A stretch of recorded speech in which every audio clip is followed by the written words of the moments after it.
Saludos, mi gente linda de YouTube. ¿Cómo están? ¿Cómo están? Mire, qué semana. Dos funcionarios del gobierno de Puerto Rico se acusaron mutuamente de corrupción en cuestión de días. Pero antes de que eso fuese noticia, ya había una guerra de mensajes de texto, una opinión legal de la que alguien admitió mala mía y una amenaza anónima que llegó al celular de uno de ellos mientras almorzaba. Aquí te lo vamos a explicar todo, con las querellas en mano y qué dice cada uno en contra del otro. Saludos y bienvenido, mi nombre es Ricky. Nosotros hablamos aquí de temas de política y cosas que están pasando en Puerto Rico, así que si eso es algo que te interesa y quieres apoyar este canal, mire, es totalmente gratis. Solo tienes que darle like a este video, te suscribes al canal y le das a la campanita. Mire, y con eso dicho, vamos a este bollete. Mire, Sebastián Negrón Reichard fue secretario del DIDEC, del Departamento de Desarrollo Económico y Comercio, hasta finales de mayo, cuando renunció. Este jovencito es nieto de Héctor Reichard de Cardona, socio principal del bufete Reichard y Escalera. También pasado exsecretario de Justicia, si no me equivoco, hace mucho tiempo. También van a entrar en esta historia su esposa María Beatriz Gorostiaga Subizarreta y su padre Eduardo J. Negrón, ex vicepresidente ejecutivo del Banco Popular. Por otra parte, Francisco Domenech, el secretario de la Gobernación, el jefe de gabinete de Jennifer González, es la persona que supervisa a todos los jefes de agencia, incluyendo el DIDEC. Pues el 15 de junio, Negrón Reichard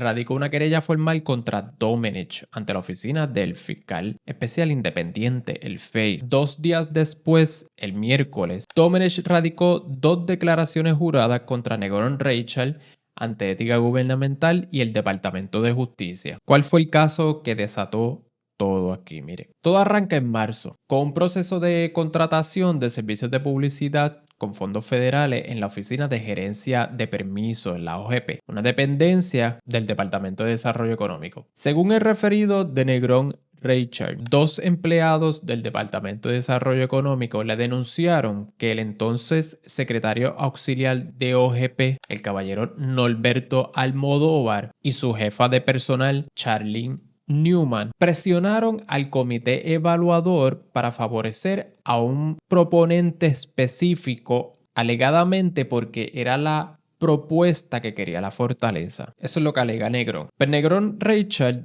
dice que notificó a la gobernadora y a Domenech, ordenó una evaluación interna independiente y paralizó el proceso. ¿Qué es lo que está alegando Negrón Reichard contra Domenech? Mire, el referido resume 7 faltas que, según Negrón Reichard, confirman un patrón de conducta del secretario de la Gobernación. Primero, mire, él dice que entre el 1 de abril y el 15 de mayo, Domenech se opuso reiteradamente a remover a Almodóvar y a Newman, a pesar de tener el testimonio de estos 2 empleados denunciantes, y que nunca pidió reunirse con ellas para escuchar su versión. Segundo, él alega que el 15 de mayo, en una reunión, Domenech le admitió que él mismo había autorizado a la secretaria de Justicia, escucha bien, a emitir una opinión legal que cuestionaba la autoridad del Departamento de Desarrollo Económico sobre la OGP, justo cuando la evaluación interna avanzaba. Según el relato de Negrón Reichard, Domenech le dijo que llevaba aguantando esa opinión por 8 meses y reconoció el error con estas palabras: mala mía. Paréntesis. Hablar con Francisco Domenech tiene que ser lo más cringe y annoying en esta vida, porque mire que habla un Spanglish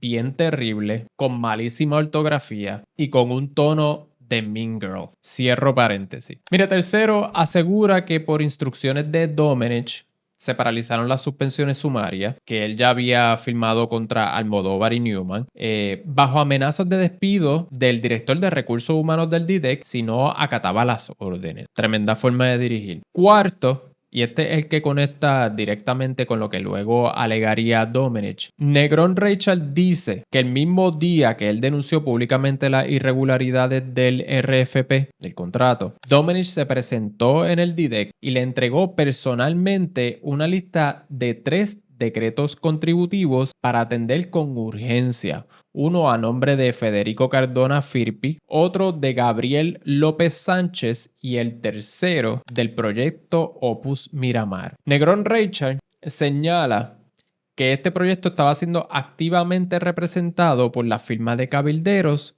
Politank. Sorpresa. La antigua firma de Francisco Domenech, pese a que el mismo Francisco había dicho bajo juramento en la Comisión Total del Senado que no intervenía en asuntos relacionados con esa firma. ¿Se acuerdan? Que él había dicho que una persona en su oficina filtraba esas cosas, que era un acuerdo verbal. Ahí está. El referido también apunta que Opus Miramar tiene parte de su desarrollo en el Distrito de Convención, lugar que dirige Verónica Ferraioli, su esposa. Quinto, cita una comunicación escrita del 18 de mayo, en la que según Negrón Rachel, Domenech le advirtió: no voy a tolerar personas que no son PNP en puestos de confianza, e interpretó las medidas disciplinarias contra Almodóvar y Newman como represalias contra personas que trabajaron en la campaña de la gobernadora.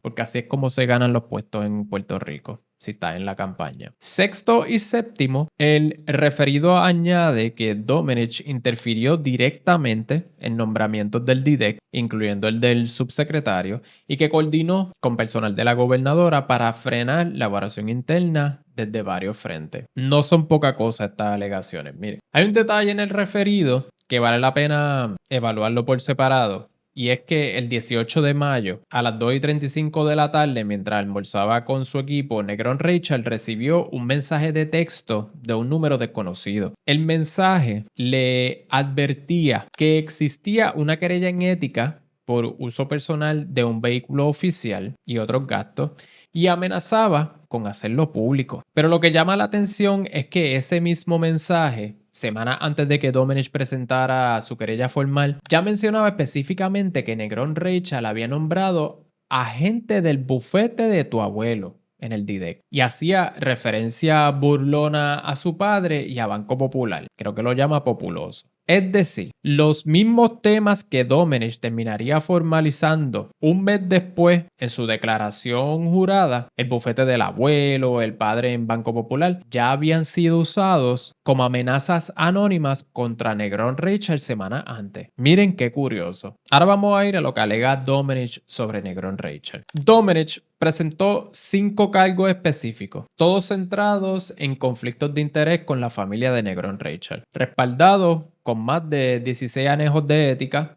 el Contralor y el propio DIDEC. El primer cargo es el conflicto con Héctor Rachel de Cardona y el bufete de Rachel y Escalera con su abuelo. Domenech alega que instruyó directamente a Negrón Rachel a inhibirse de cualquier trámite del DIDEC relacionado con su abuelo o a cliente porque ese bufete maneja precisamente los sectores que Negrón Rachel regulaba como secretario. Un burro hablando de oreja, porque si hablamos de inhibirse, Politank, bebé, ¿qué pasó? El segundo cargo es sobre la esposa de Negrón Rachel, María Beatriz Gorostiaga Subizarreta. Domenech señala una cronología bastante puntual. Ella registró la empresa Grupo Imperial LLC el 22 de febrero del 2026 y apenas unos días después, el 1 de marzo, esa empresa solicitó al DIDEC un decreto de exención contributiva. La inhibición de Negrón Rachel llegó un mes más tarde. Es un problema. Y cuando Ética respondió el 1 de mayo, le advirtió que esa inhibición no se retrotraerá a hechos que ocurrieron con anterioridad a la presente del documento. El tercer cargo involucra al licenciado Ernesto J. Sayas García, a quien Negrón Rachel nombró director de la Oficina de Incentivos del DIDEC. Y es que según Domenech, Sayas García trabajó en Rachel Escalera hasta solo 3 días antes de su nombramiento. Mira qué cosa. Asesorando a corporaciones en decretos ante esa misma oficina que ahora dirigiría. El cuarto es la omisión total de inhibición respecto al padre de Negrón Rachel, Eduardo J. Negrón, quien hasta abril fue vicepresidente ejecutivo del Banco Popular. El quinto cargo es el patrón con Segarra, la disputa de abril sobre la finca que el gobierno le iba a ofrecer a Cooper Vision, donde Robert Segarra, entonces director en ese momento de la Autoridad de Tierra, se opuso porque entendía que el negocio no era bueno para Puerto Rico, lo cual, según Domenech, provocó que Negrón Rachel insistiera en su remoción. Segarra termina renunciando el 15 de mayo. Y el número que amarra todo esto es que según el análisis de Domenech, 5 clientes del bufete de Rachel Escalera recibieron en conjunto 74.111.000 dólares en incentivos del Departamento del Desarrollo Económico y Comercio, mientras Negrón Rachel estuvo a cargo de esa agencia. Sorpresa. Miren, Negrón Rachel radicó su querella contra Domenech ante el FEI el 15 de junio. Apenas 2 días después, el miércoles, Domenech presentó sus 2 declaraciones juradas contra Negrón Rachel. Y al día siguiente, el 18 de junio, ambos hicieron declaraciones públicas defendiendo sus respectivas versiones. Ese orden es exactamente lo que Negrón Rachel reclama en su declaración pública del 18 de junio, cuando dice que apenas días después, en sus palabras, de promover sus referidos, el secretario de la Gobernación pues respondió con una querella en su contra. Hay cosas que se caen de la mata. Y es también el dato que Domenech minimiza en su entrevista de televisión, WIPR, por cierto, canal del gobierno, donde presenta su querella como el resultado de varios meses de investigación propia, sin mencionar que llegó 2 días después de que Negrón Rachel lo denunciara él primero. Sí, claro. Entonces, mientras todo este bollete se desata, el presidente del Senado, Tomás Rivera Chatz, anunció que el Senado investigará esquemas contrarios a la ley bajo la resolución del Senado 548 y que considerará ofrecerle, escucha esto, inmunidad a Domenech o a quien la pida si confiesa delitos y produce resultados que ayuden a erradicar la corrupción. A lo que hemos llegado. Rivera Chatz también mencionó que si el secretario del PNP tiene pruebas que exonera a Domenech de las graves imputaciones de corrupción que se le hacen, que las traiga al Senado también. Mire, lo que tenemos en este momento son 2 documentos detallados con fechas, nombres y anejos específicos que cuentan 2 historias. Casi espejo. Ninguna entidad independiente, ni el FEI, ni Ética, ni el Senado, ha emitido todavía una determinación sobre cuál de las 2 querellas tiene mérito o si ambas lo tienen. Lo que sí es un hecho documentado es el orden. Negrón Rachel denunció primero y la respuesta formal de Domenech llegó después. Curioso. Mira, y para cerrar, cuando las 2 personas que deberían estar fiscalizando la corrupción en el gobierno terminan, cada una, con una querella formal en su contra, ¿qué le queda a Puerto Rico? Que ni siquiera tiene acceso a estos documentos hasta que algún medio los consigue y los publique. ¿Qué le queda a Puerto Rico para confiar en que alguno de estos 2 está diciendo la verdad completa? Difícil. Miren, si llegaron hasta aquí, gracias. Cuando vayas saliendo, no te olvides darle like a este video, suscribirte al canal y dejarme un comentario. ¿Qué ustedes creen? ¿A quién ustedes le creen? Yo creo que ambos están diciendo verdades. Pero como dice un refrán, todos somos el villano en una historia mal contada. Veremos en qué termina todo esto. Gracias y como siempre les digo, los veo en la próxima.